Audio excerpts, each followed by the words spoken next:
At many work sites, grapples do all the heavy lifting.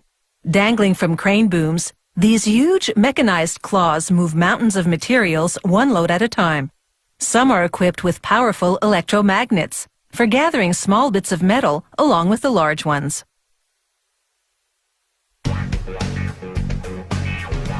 Not much can escape the grasp of the mighty grapple. A magnet at the center pulls metal from the scrap heap while 4 fingers dig into the pile. It then transfers the load of steel for recycling. It actually takes some of that recycled steel to make a grapple in the form of steel plate. A computer-guided flame burns through the steel to cut out the various part shapes.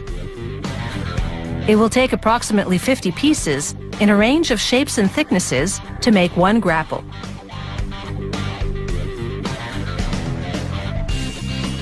A press brake repeatedly rams one of the parts while an operator adjusts it forward between thrusts.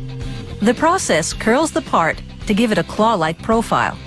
It's the basic shape of a grapple finger. Using a template, he checks the curvature to confirm it's on target. He'll curl 4 fingers per grapple. Meanwhile, a welder pieces together the grapple's core, working within a special fixture that allows him to assemble it precisely.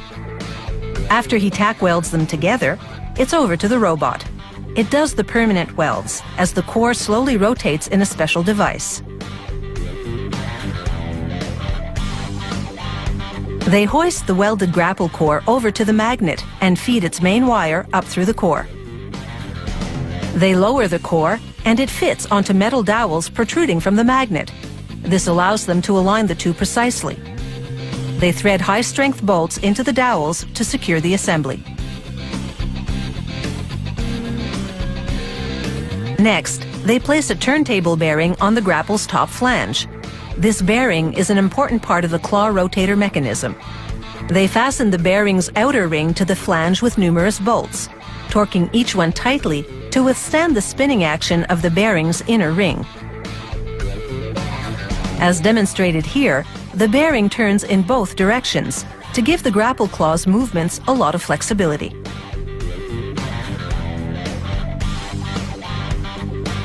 A worker now lowers the upper rotator assembly onto the turntable bearing. This assembly holds the rotator's motor and the manifold that feeds hydraulic fluid to the cylinders that power the claw.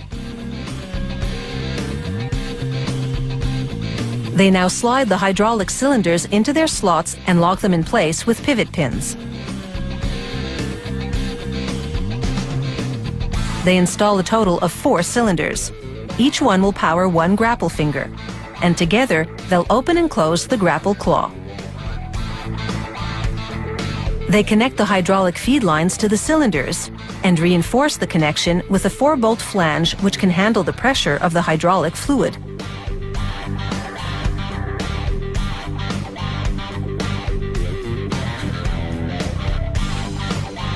They guide each steel finger into slots in the grapple core and align them correctly. They slide a pivot pin into the attachment holes to link the two. This pin will also act as a kind of hinge as the finger opens and closes. They fasten the pivot pin to the grapple with a nut that's split in one spot. This split enables it to be squeezed tightly around the large pin with a small bolt.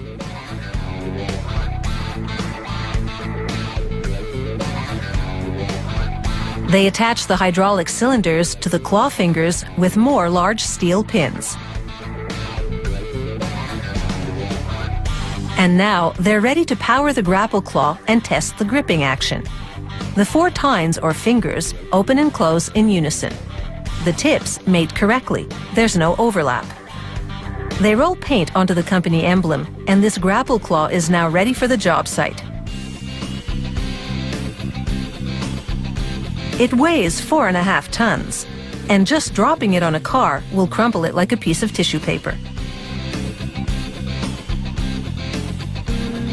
It takes about 150 hours to manufacture a grapple claw that can get a grip on the really big jobs in a matter of seconds.